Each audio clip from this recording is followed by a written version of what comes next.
Bonjour et bienvenue sur Charging Station pour un nouveau premier trajet, mes premiers kilomètres, dizaines de kilomètres, certainement une quarantaine aujourd'hui, au volant des voitures que j'essaie ensuite pendant une semaine pour vous proposer à la fin de la semaine le grand essai électrisant avec tous les détails techniques et puis mes impressions, mon ressenti après une semaine au volant. Je me trouve aujourd'hui devant une concession Xpeng et chez Xpeng on a déjà essayé le G6 et le G9 également en version revisitée. Là on va essayer celle qui se trouve derrière moi et ce n'est pas un SUV, il s'agit de la berline pour ne pas dire limousine, elle est très grande, plus de 5 mètres, il s'agit de la P7 Plus, une voiture qui m'avait particulièrement impressionné lors de sa découverte au salon de Bruxelles en janvier dernier. Alors qu'est-ce que ça vaut sur la route? Qu'est-ce que ça vaut au quotidien? Eh bien, je vous proposerai dans le grand essai mon ressenti, toutes mes impressions et tous les détails techniques. Avant ça, voici donc mon premier trajet. Premier trajet avec Coyote, à vos côtés sur la route pour votre premier trajet et tous les autres. À l'extérieur, voilà ce que ça donne. Alors certains trouvent la face avant un petit peu trop consensuelle. Personnellement, je trouve que ça a un petit style qui est pas désagréable.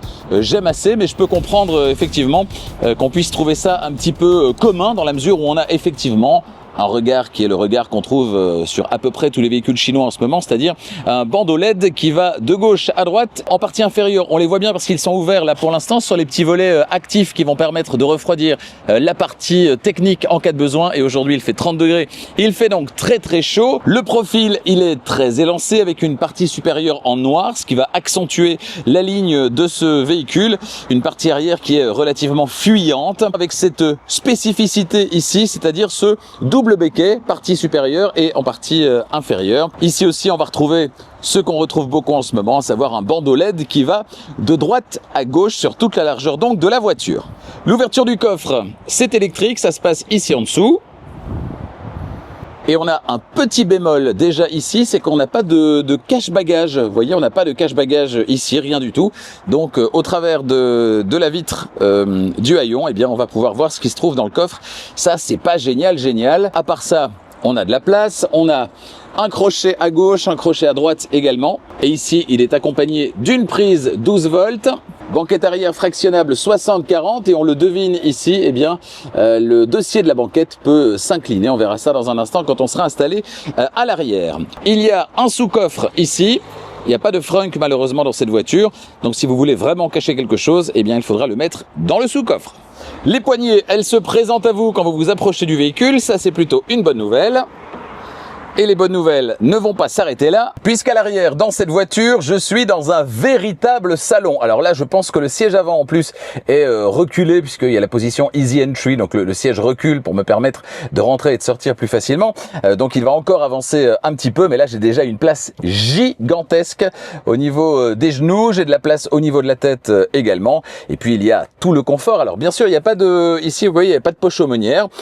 Par contre, ici, on a une tablette, voilà, ça c'est vraiment classe, avec des belles finitions métalliques, c'est vraiment très beau. On a également, souci du détail, un petit crochet ici, couleur dorée. On remarque les belles finitions en suédine, c'est très classe. On a des plastiques moussés absolument partout. De très belles finitions, franchement le niveau de finition dans cette voiture est assez incroyable. Et puis cet écran qui va vous permettre de commander pas mal de choses, je vous détaillerai tout ça dans le grand essai. Et en dessous il y a une prise USB, une seule prise USB, ça aussi c'est un petit bémol. Au-dessus de la tête, un grand toit vitré qui n'est pas équipé d'un Vélum malheureusement. Par contre on a un rétroviseur caméra ici à l'avant et puis un intérieur qui est à l'avant extrêmement épuré, une planche de bord extrêmement épurée. Je vais m'y rendre là tout de suite. À l'avant également, ce qui impressionne, c'est la qualité des finitions, le choix des matériaux, c'est franchement très convaincant.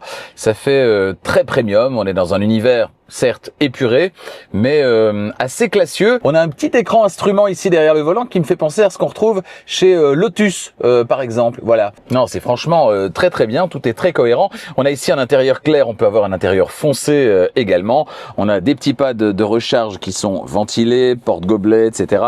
Les sièges sont très confortable. Bref, je sens que cette semaine démarre plutôt pas mal au volant de cette Xpeng P7 Plus. J'espère que j'aurai pas de mauvaise surprise.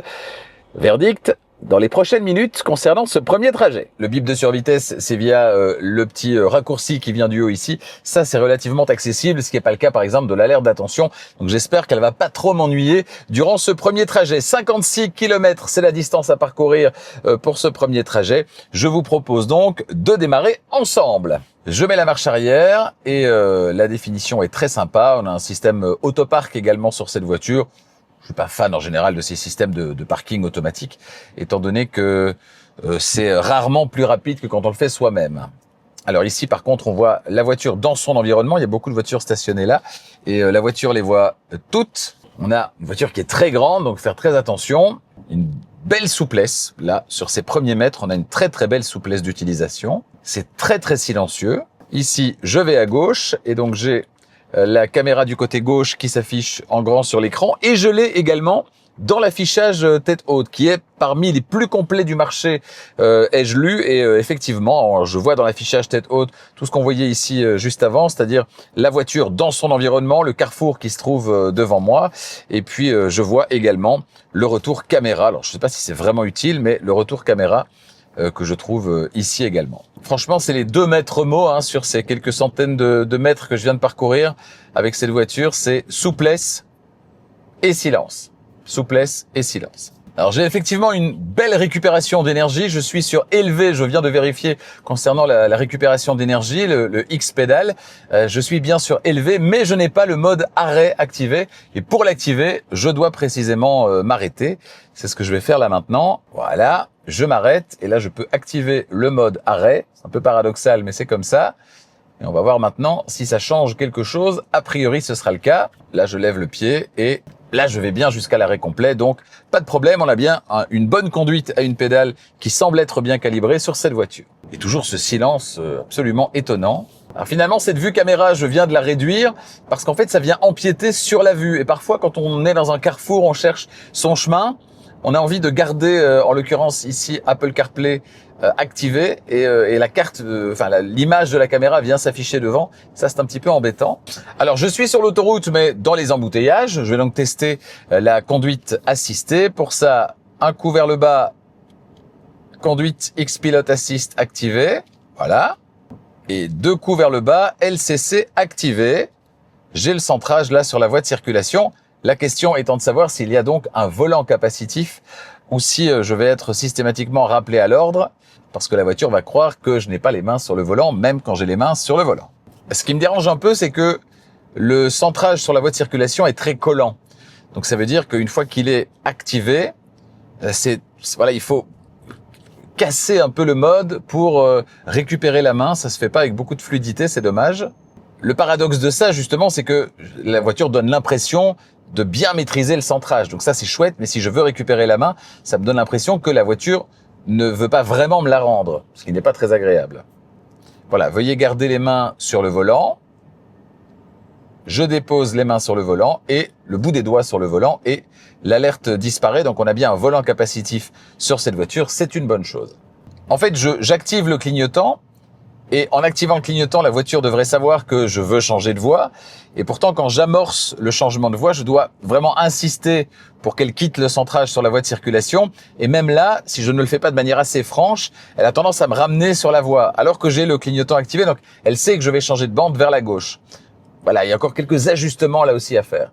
En fait, dans une voiture configurée comme celle-ci, il faut tout simplement utiliser la commande vocale pour un maximum de choses, pour éviter de devoir passer du temps dans le système d'infodivertissement et d'être rappelé à l'ordre par l'alerte d'attention, ce qui est un peu paradoxal.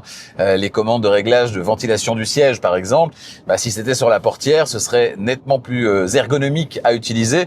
Mais non, ça passe par le système d'infodivertissement. Et donc, quand vous l'utilisez, il vous rappelle à l'ordre en vous disant de garder votre attention sur la route. Donc voilà, c'est un peu paradoxal, mais c'est vrai que si vous demandez à la commande vocale, et je l'ai fait et ça fonctionne, d'activer les sièges ventilés, là il n'y a pas de problème. Donc je pense que c'est comme ça qu'on doit l'utiliser, c'est simplement un apprentissage, peut-être des habitudes à changer. Et concernant l'alerte d'attention, c'est vrai que si je me concentre sur le fait de rouler en portant mon regard droit devant, j'ai plus de rappel à l'ordre, ce qui est assez logique. Et je dois dire que les 2-3 fois là sur les derniers kilomètres où j'ai regardé un petit peu à gauche, à droite, voilà, sans insister, elle ne s'est pas activée. Donc Ça peut toujours être un petit peu plus permissif, mais en l'occurrence ici, je dois dire que jusque-là, c'est pas exagéré. Est-ce que je serai toujours aussi positif à la fin de la semaine? Ça, vous le saurez dans le grand essai. Là, je veux dépasser, clignotant, et je dois, voilà, insister un petit peu pour désactiver le centrage sur la voie de circulation. Ça reste un bémol qui me dérange un peu quand même. Après, encore une fois, c'est si vous utilisez ce système. Si vous n'utilisez pas la conduite assistée, vous n'en aurez rien à faire. Elle s'en sort plutôt bien justement au niveau du centrage. On est dans une zone où il y a pas mal de travaux. On a des bandes qui sont avec du marquage jaune provisoire, etc. Et je dois dire qu'elle s'en sort quand même pas mal. Là, on va passer de 70, 70 à 100 km/h. Hop, j'augmente la vitesse demandée à la voiture. Elle adapte la vitesse de manière un peu vigoureuse. C'est pas mollasson, c'est agréable. Là, je vais la laisser gérer cette grande courbe avec les mains à peine posées sur le volant. Et la suspension fait du très très bon travail. Et là, on était sur un revêtement assez dégradé, granuleux. Donc c'était un petit peu plus sonore, mais bien moins que sur certaines voitures équivalentes. Cet affichage de la caméra latérale, gauche ou droite, dans l'affichage tête haute, je trouve que ça apporte pas grand chose. Je suis pas fan. Et là, alors que je suis relativement au centre de la voie de circulation, j'ai le rappel à l'ordre de la voiture qui trouve que je me rapproche un petit peu trop des marquages latéraux, alors qu'en fait, pas vraiment. Donc là aussi, un petit peu plus de tolérance serait pas mal. Vous voyez, je me rapproche légèrement de la voie la plus à gauche, et directement, j'ai le véhicule dévie de sa voie en rouge. Alors que voilà, on peut pas être systématiquement, si on n'est pas en conduite assistée, si on conduit soi-même, on peut pas être systématiquement parfaitement au centre de la voie. Si je vais un petit peu plus à gauche, là ça doit pas réagir, et là ça réagit. Pour moi, là ça doit pas réagir. Je suis effectivement un petit peu plus à gauche, mais je ne suis pas à côté de la ligne non plus. J'ai encore une marge, et du coup c'est sans cesse des petits rappels à l'ordre comme ça qui sont pas très très utiles. Surtout qu'à force de multiplier les alertes, quand il y a un vrai problème, on ne fait plus attention en fait. Et ça, c'est dommage. La relance, très agréable. Voilà, je quitte l'autoroute. Je lève le pied et la récupération d'énergie, quand elle est réglée sur élevé, est suffisamment forte pour que je puisse me passer de la pédale de frein. Donc c'est très très bien. Pédale de frein que vous pouvez régler aussi au niveau de sa sensibilité, comme pas mal de choses, les suspensions notamment, la direction aussi. Ici, je vais rouler maintenant sur National. Comme ça, en fait, elle est agréable. Elle est agréable parce que là, je n'ai que ses avantages et pas ses inconvénients. J'ai une voiture qui est spacieuse, qui est confortable, qui est très agréable à utiliser. Les commandes sont très douces. On a de la puissance. Donc, c'est vraiment très chouette à utiliser dans cette configuration. Et évidemment, j'ai supprimé tout ce qui est désagréable. Le bip de survitesse, le bip d'attention, le bip de maintien dans la voie avec adaptation automatique qui engendre des petits à-coups, des réactions du volant. Voilà, quand j'ai pas tout ça, c'est formidable. Et donc, si tout ça, on peut désactiver facilement via une routine, via les X combos, c'est super. Et ça, je n'en sais rien évidemment puisque j'ai pas pu le tester. Donc, si vous avez vous-même la réponse, est-ce qu'on peut désactiver alerte d'attention, alerte de survitesse et alerte de franchissement de ligne avec des X combos qui s'activent automatiquement à chaque démarrage sans devoir rien faire? Si vous avez cette information-là et si on peut le faire, eh bien, dites-le dans les commentaires. Là, par exemple, je parle, donc je fais pas très attention. Et de manière assez intuitive, assez naturelle, j'arrive à m'arrêter confortablement, simplement en levant le pied de l'accélérateur, derrière la Peugeot qui se trouve devant. Je dois pas réfléchir, le réglage de la sensibilité de la conduite à une pédale est très intuitif, voilà. Là, ça avance par petits à-coups et j'arrive à suivre le rythme sans même réfléchir. Donc, pour le coup, la conduite à une pédale est très convaincante. C'est vrai que le monsieur qui m'a donné la clé m'a dit les sensations, c'est un peu la même chose que dans un G9. Et effectivement, on retrouve ce moelleux au niveau des suspensions, des sièges, cet environnement qui est très premium parce que très silencieux, couplé aux bonnes suspensions, aux sièges confortables, à l'absence de bruit, tout en ayant de la puissance. Donc c'est vrai qu'on retrouve un petit peu ce côté très agréable du G9.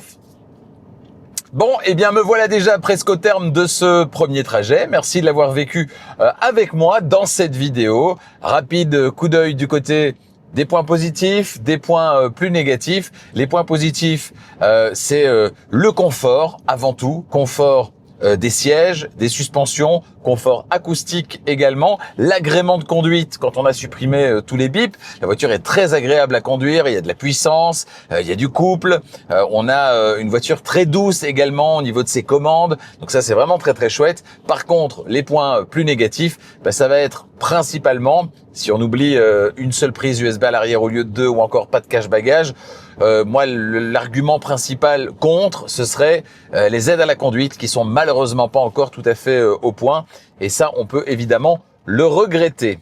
Voilà, me voici au supermarché, je vais aller faire quelques courses. Je vous retrouve dans quelques jours avec le grand essai de cette Xpeng P7 Plus.